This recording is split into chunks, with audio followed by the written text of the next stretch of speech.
Hello everyone. आशा है आप सब बहुत अच्छे होंगे।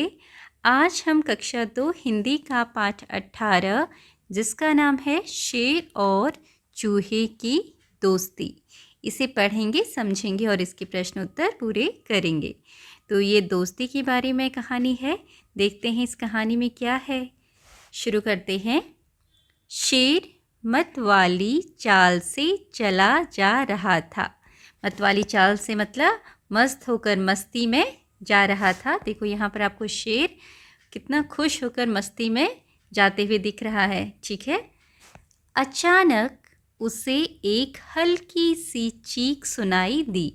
तो अचानक उसे एक हल्की सी थोड़ी सी चीखने की आवाज़ सुनाई दी। एक चूहे की पूंछ उसके पंजे के नीचे आ गई थी। मतलब जब शेर चल रहा था तो रास्ते में उसका जो पंजा था एक चूहे की पूंछ के ऊपर पड़ गया। ये देखो यहाँ पर, और उसकी वजह से चूहे की चीख निकल पड़ी। ठीक है, आगे क्या हुआ। शेर ने अपना पैर हटाया, चूहा फुदक कर झाड़ियों में चला गया। फिर शेर ने अपना पैर वहाँ से हटा लिया और चूहा जल्दी से झाड़ियों में चला गया। एक दिन शिकारी ने शिकार पकड़ने के लिए जाल बिछाया। यहाँ पर देखो बच्चों, इस शिकारी ने यहाँ पर जाल बिछाया था। ठीक है, शेर को पकड़ने के लिए। अब उसके आगे क्या हुआ। उस जाल में शेर फंस गया। अब देखो यहाँ पर आपको शेर जाल में फंसा हुआ दिखाई दे रहा होगा, है ना। वह ज़ोर ज़ोर से दहाड़ने लगा। शेर की जो आवाज़ होती है, चिल्लाने की आवाज़, उसको दहाड़ना बोलते हैं। तो शेर जब फंस गया जाल में, वह ज़ोर ज़ोर से दहाड़ने लगा। जंगल में रहने वाले हाथी, भालू, हिरन, खरगोश, लोमड़ी, बंदर और अजगर समेत मतलब साथ में सभी पशु पक्षियों ने दहाड़ सुनी, पर कोई भी शेर की सहायता को नहीं आया। अब जंगल में जितने सारे जानवर रहते थे, हाथी, भालू, हिरन, खरगोश, लोमड़ी, जितने भी नाम यहाँ पर लिखे हुए देखो, सब ने शेर के दहाड़ने की आवाज़ सुनी, लेकिन कोई भी उसके पास नहीं आया, क्योंकि सबको शेर से डर लगता है ना। तो फिर आगे क्या हुआ। हाँ, चूहा ज़रूर भागा भागा वहाँ आया, लेकिन वहाँ पर भागा भागा कौन आया। चूहा। वह अपने पहने दांतों से जल्दी जल्दी जाल कुतरने लगा। कुछ ही पल में सारा जाल कट गया और शेर आज़ाद हो गया। तो बच्चों, चूहे ने क्या किया, जो जाल था उसको कुतर दिया। चूहे के जो दांत होते हैं तेज होते हैं, पैने होते हैं और छोटे छोटे होते हैं और कुतरने के लिए बहुत अच्छे होते हैं। चूहा जल्दी जल्दी सारी चीज़ें कुतर देता है। कभी कभी चूहा घरों में भी आ जाता है, तो आपने देखा होगा घर में भी काफ़ी कई चीज़ों को कुतर देता है। कागज़ को कुतर देता है, कपड़ों को कुतर देता है ना। तो चूहे ने अपने पहने छोटे छोटे दांतों से शेर का जाल भी कुतर दिया और शेर को आज़ाद कर दिया वहाँ से। ठीक है, तो ये प्यारी सी कहानी लिखी है जगदीश जोशी जी ने। आगे बढ़ते हैं, क्या है कहानी में। प्रश्न उत्तर। पहला प्रश्न है, क्या आप एक दूसरे की सहायता करते हैं, कैसे। बच्चों, आपने अपने दोस्तों की या किसी की सहायता की होगी, एक दूसरे की सहायता करते होंगे, है ना। तो उसके बारे में आप यहाँ पर लिखेंगे। हाँ, मैं अपने दोस्तों की सहायता करता हूँ। और कैसे करता हूँ। जैसे स्कूल में हो सकता है कभी आपका दोस्त कोई चीज़, पेंसिल ना लेकर आया हो कोई, और या किताब ना लेकर आया हो, तो आप अपनी पेंसिल भी उसे देते हैं लिखने के लिए और अपनी किताब भी शेयर करते हैं उसके साथ, है ना, पढ़ने के लिए। तो इस तरीके से आप बता सकते हैं। और कभी आपके दोस्त को चोट लगी, गिर गया, तो वो आप बताएंगे कि मैं अपनी टीचर को बताता हूँ, अध्यापक को बताता हूँ, है ना, ताकि उसको समय पर दवाई दी जा सके। इस तरीके से आप कोई भी बात यहाँ पर लिख सकते हैं जिस तरह से आप अपनी दोस्त की सहायता करते हैं। ठीक है, तो बच्चों इस तरह से आप उत्तर लिख सकते हैं। हाँ, मैं अपने दोस्त की सहायता करता हूँ। जब कभी मेरा दोस्त अपनी पेंसिल लाना भूल जाता है तो मैं उसे अपनी पेंसिल लिखने के लिए देता हूँ। और जो गर्ल्स होंगी वो क्या लिखेंगी, देती हूँ, है ना। अगला प्रश्न है, शेर के दांत भी तो पैने होते हैं, तो फिर उसने खुद ही जाल क्यों नहीं कुतर डाला। शेर के जो दांत होते हैं वो भी पैने होते हैं, तो आपसे पूछा है कि उसने क्यों नहीं अपने दांतों से जाल को कुतरा होगा। तो यहाँ पर आप बता सकते हो कि जो शेर के दांत होते हैं वो पैने तो होते हैं, लेकिन किसी चीज़ को कुतर नहीं सकते, वो फाड़ सकते हैं, चीर सकते हैं, ठीक है। और जो चूहे के दांत होते हैं वो शेर के दांत से ज़्यादा पैने होते हैं और छोटे होते हैं, और वो किसी चीज़ को आसानी से कुतर देते हैं। इसीलिए शेर ने अपना जाल नहीं कुतरा, चूहे ने उसका जाल कुतर के उसे आज़ाद कराया, ठीक है। तो बच्चों, इस तरह से आप उत्तर लिख सकते हैं। शेर के दांत पैने होते हैं, वे किसी चीज़ को फाड़ सकते हैं पर कुतर नहीं सकते हैं। चूहे के दांत ज़्यादा नुकीले होते हैं और चीज़ों को कुतर सकते हैं, ठीक है। आगे है, याद कीजिए कि कहानी में किसने क्या किया और नीचे दिए गए वाक्यों को पूरा कीजिए, ठीक है।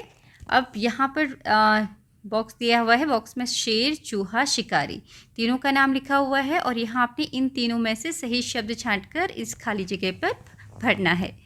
पहला है डैश, ठीक है। मतवाली चाल से चला जा रहा था, तो कौन चला जा रहा था मतवाली चाल से? शेर। डैश ने अपना पैर हटाया, किसने अपना पैर हटाया? शेर ने, ठीक है। डैश ने शिकार पकड़ने के लिए जाल बिछाया, किसने जाल बिछाया था? शिकारी ने। तो आप यहाँ पर लिखेंगे शिकारी ने शिकार पकड़ने के लिए जाल बिछाया था। डैश भागा भागा वहाँ आया, कौन भागा भागा आया? चूहा। तो आप यहाँ पर लिखेंगे चूहा भागा भागा वहाँ आया, ठीक है।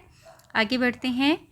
इस कहानी से हमने जाना कि चूहा अपने मित्र शेर को बचाने के लिए जाल कुतर सकता है। बताइए कि दिए गए जानवर अपने मित्रों के लिए क्या क्या कर सकते हैं, ठीक है। जैसे यहाँ पर लिखा है चूहा जाल कुतर सकता है, तो बिल्ली क्या कर सकती है? बिल्ली पंजा मार सकती है ना। अपने दोस्त की जान बचाने के लिए बिल्ली पंजा मार सकती है। बंदर लंबी छलांग लगा सकता है, मछली तैर सकती है, चिड़िया उड़ सकती है, और शेर दहाड़ सकता है। तो इस तरह से अपने वाक्य पूरे करने हैं। तो इस तरह से आप वाक्य बनाएंगे। बिल्ली पंजा मार सकती है, बंदर लंबी छलांग लगा सकता है, मछली तैर सकती है, चिड़िया उड़ सकती है, शेर दहाड़ सकता है। आगे बढ़ते हैं। आपके सबसे अच्छे मित्र का नाम क्या है? आप उसके साथ क्या क्या करते हैं? तो बच्चों, यहाँ पर आपने सबसे पहले अपने सबसे अच्छे मित्र का नाम लिखना है, और आप उसके साथ क्या क्या करते हो, पढ़ते हो, खेलते हो, जो भी आप काम करते हो वो आप यहाँ पर लिखेंगे। तो आप अपना उत्तर इस तरह से लिख सकते हैं। मेरे सबसे अच्छे मित्र का नाम राम है, मैं उसके साथ स्कूल जाता हूँ, स्कूल में उसके साथ पढ़ाई करता हूँ और शाम को उसके साथ खेलता हूँ। तो यहाँ पर आप अपने मित्र का नाम लिखेंगे राम की जगह जो भी आपके दोस्त का नाम है, और इसके अलावा और जो भी चीज़ें आप अपने दोस्त के साथ करते हो वो आप यहाँ पर लिख सकते हैं।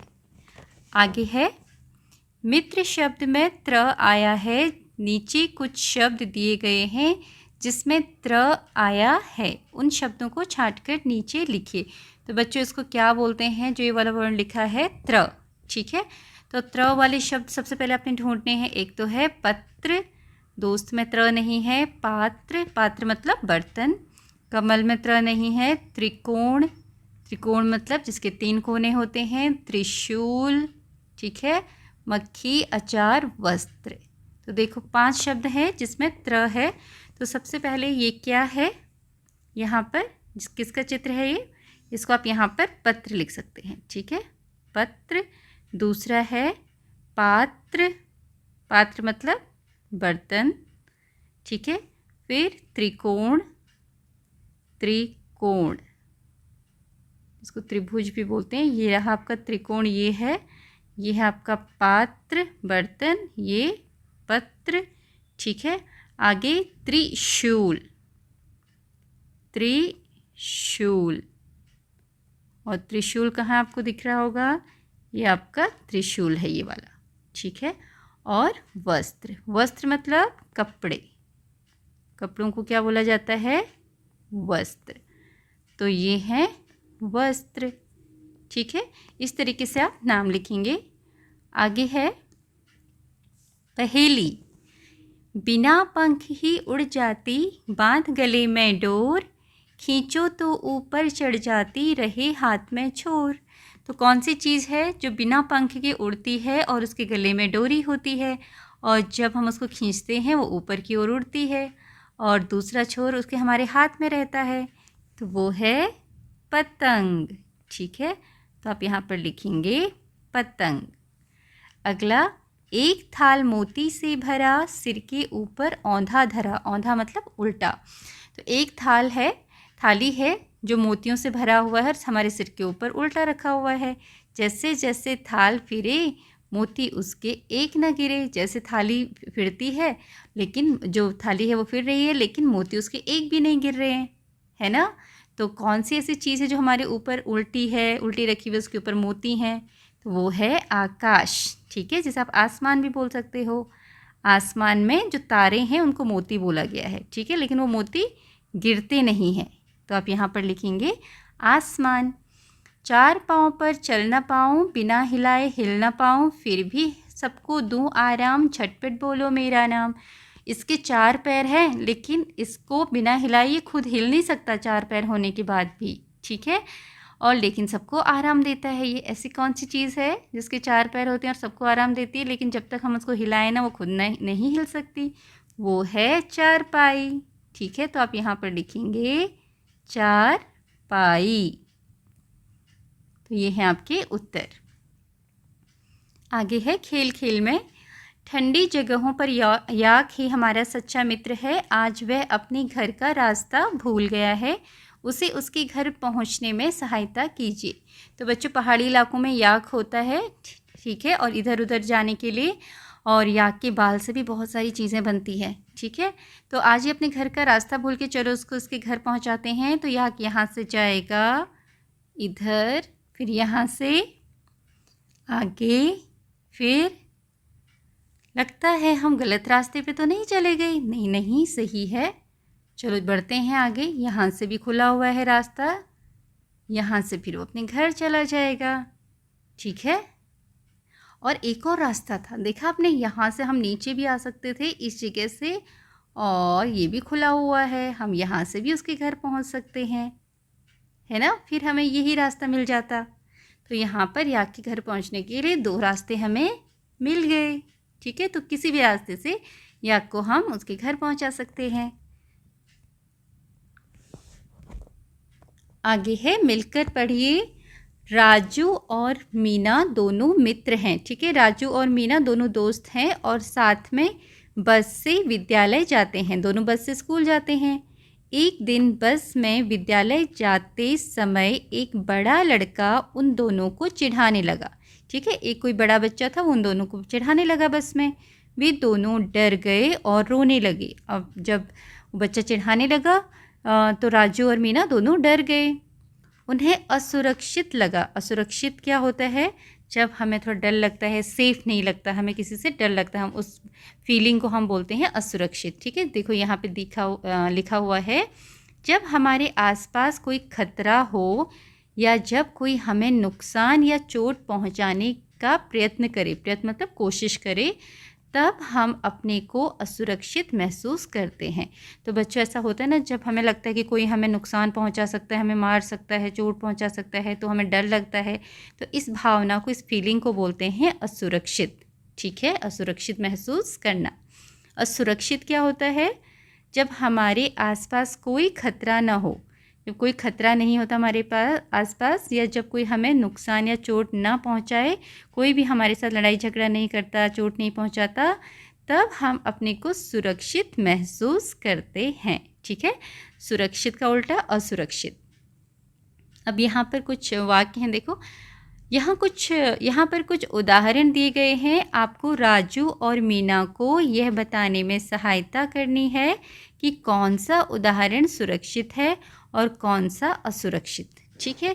तो चलिए पढ़ते हैं आगे क्या है। सुरक्षित के लिए राइट का चिन्ह लगाना है, असुरक्षित के लिए रॉन्ग का, ठीक है। देखो, आपके पिताजी आपके साथ खेल रहे हैं। बच्चों, अगर आपके पापा जो हैं आपके साथ खेलते हैं, पिताजी साथ में खेलते हैं, तो आपको सुरक्षित लगेगा या असुरक्षित लगेगा? हम तब सुरक्षित महसूस करते हैं, ठीक है, तब हमें कोई खतरा नहीं लगता। आपका मित्र आपको मारता है, आपका मित्र आपको मारता है। जब आपका मित्र आपको मारता है, आपको डर लगता है, आपको चोट लग सकती है, उस समय हम असुरक्षित महसूस करते हैं, तो हम यहाँ पर क्रॉस लगाएंगे, ये असुरक्षित है। बाज़ार जाते समय आपकी माँ के हाथ से आपका हाथ छूट जाता है। जब आप बाज़ार गए हो, आपकी माँ ने आपका हाथ पकड़ा है, लेकिन बाज़ार में आपका हाथ आपकी माँ के हाथ से छूट जाता है और आपको डर लगने लगता है कि कहीं आप खो न जाओ, है ना, कि कोई आपको नुकसान ना पहुंचाए, कहीं आप इधर उधर ना हो जाओ, है ना, मम्मी को ढूंढ ना पाओ, तो आप उस समय असुरक्षित महसूस करते हो, तो उसको आप क्रॉस करेंगे, ठीक है। आगे है चित्र और बातचीत, खेल कूद। देखो बच्चों, यहाँ पर चित्र दिए हुआ है, 2 चित्र हैं और दोनों चित्रों में बच्चे कुछ ना कुछ खेल रहे हैं। देखो यहाँ गिल्ली डंडा खेल रहे हैं और कुछ बच्चे पेड़ पर चढ़े हुए हैं और एक बच्चा कूद रहा है और ये बच्चा दौड़ रहा है। 2 बच्चे कंचे खेल रहे हैं, ठीक है। अगले चित्र में 2 बच्चे हैं जो बैडमिंटन खेल रहे हैं और एक ये जो बच्ची है ये अकेले पतंग उड़ा रही है ना, और 2 बच्चे नदी में नाव चला रहे हैं और 2 बच्चे छुपन छुपाई खेल रहे हैं। तो चलिए आगे क्या है बातचीत के लिए। प्रश्न है, चित्र में कितने बच्चे दिख रहे हैं? तो बच्चों आप यहाँ पर काउंट करोगे, गिनोगे कि कितने बच्चे दिख रहे हैं आपको। चलो शुरू करें गिनती। 1 2 3 4 5, ठीक है। आगे 6 7 8 9 10, ये वाला 10 हो गया 10 नंबर। आगे 11 12 13 14 15 16 17, तो टोटल कितने बच्चे हैं यहाँ पर पूरे मिला के? 17 बच्चे। हिंदी में हम इसको बोलते हैं 17, ठीक है। दूसरा प्रश्न है, इस चित्र में बच्चे कौन कौन से खेल खेलते हुए दिखाई दे रहे हैं? तो बच्चों यहाँ पर आपको जो भी खेलों के नाम ये बच्चे खेल रहे हैं उन खेलों के नाम बताने हैं। जैसे कि ये बच्चे क्या खेल रहे हैं? गिल्ली डंडा, ये बच्चा कूदना, दौड़ना, कंचे, पेड़ पर चढ़ना, ठीक है, और बैडमिंटन, पतंग उड़ाना, नाव चलाना और छुपन छुपाई खेलना, ठीक है। ये सारे खेलों के नाम आप यहाँ पर लिखेंगे। अगला प्रश्न है, इन खेलों के अलावा और कौन से खेल आपने खेले हैं, उनके नाम और खेलने का तरीका बताइए। तो बच्चों आपने इसके अलावा और जो भी खेल खेले हैं, जैसे आप कैरम बोर्ड खेलते होगे, चेस खेलते होगे, लूडो खेलते होगे, सांप सीढ़ी, क्रिकेट, ठीक है, टेनिस, जो भी आप खेलते हो उन खेलों के नाम बताएंगे यहाँ पर, और वो खेल आप कैसे खेलते हो उसके बारे में आप बात करेंगे अपने दोस्तों से, अपने अध्यापक से, ठीक है। अगला है शब्दों का खेल। चित्र में बहुत से खेल दिखाई दे रहे हैं। कुछ खेलों को अकेले खेला जाता है, कुछ को 2 लोगों के जोड़े में, मतलब 2 लोग एक साथ खेलते हैं, और कुछ को खेलने के लिए बड़े समूह की आवश्यकता होती है। समूह मतलब ग्रुप, ज़्यादा बच्चों की ज़रूरत होती है कुछ खेलों को खेलने के लिए। चित्र को देखकर बताइए कि कौन कौन से खेल खेलने के लिए कितने लोगों की आवश्यकता होती है। तो बच्चों यहाँ पर आपने क्या करना है, यहाँ पर लिखा है अकेले खेले जाने वाले, तो खेल का नाम बताना जो अकेले खेला जाता है और कितने लोग होते हैं उसमें। तो आपने चित्र को देखकर बताना है यहाँ पर कौन सा बच्चा अकेला खेल रहा है। देखो ये बच्ची अकेली पतंग उड़ा रही है, तो आप यहाँ पर लिख सकते हो, यहाँ पर खेल का नाम पतंग उड़ाना, या अकेले खेल सकते हैं पतंग उड़ाना, और खेलने वालों की संख्या 1, ठीक है, 1, या फिर इस तरीके से आप 1 भी लिख सकते हैं। 2 के जोड़े में खेले जाने वाले, जिसमें 2 बच्चे खेलते हैं, 2 लोग खेलते हैं, तो यहाँ पर चित्र देखकर बताइए जो 2 एक साथ खेल रहे हैं जिनमें 2 की ज़रूरत होती है। बैडमिंटन आप लिख सकते हो, बिना दूसरे बच्चे के या दूसरे खिलाड़ी के हम बैडमिंटन नहीं खेल सकते अकेले, तो इसमें आप लिखेंगे बैडमिंटन,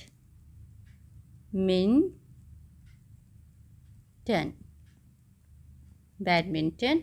और कितने चाहिए इसमें खिलाड़ी? 2। ठीक है, इस तरीके से आप लिखेंगे। अगला है समूह में खेले जाने वाले, जिसमें बहुत सारे बच्चों की ज़रूरत होती है एक साथ। तो यहाँ पर अगर आप चित्र देख के बताएंगे तो यहाँ पर एक गिल्ली डंडा खेल रहे हैं बच्चे। ठीक है, इसमें ज़्यादा बच्चे हैं। ठीक है ना।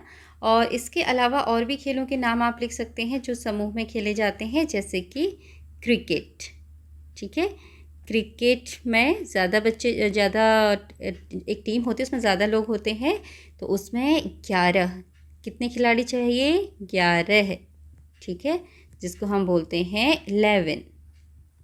इस तरीके से आप और भी खेलों के नाम यहाँ पर लिख सकते हैं। आगे है, आप मित्रों के साथ कौन सा खेल खेलना पसंद करते हैं, उस खेल को कैसे खेलते हैं लिखिए। तो बच्चों यहाँ पर आपने बताना है कि आप अपने मित्रों के साथ, दोस्तों के साथ कौन सा खेल खेलते हो और उसे कैसे खेलते हैं।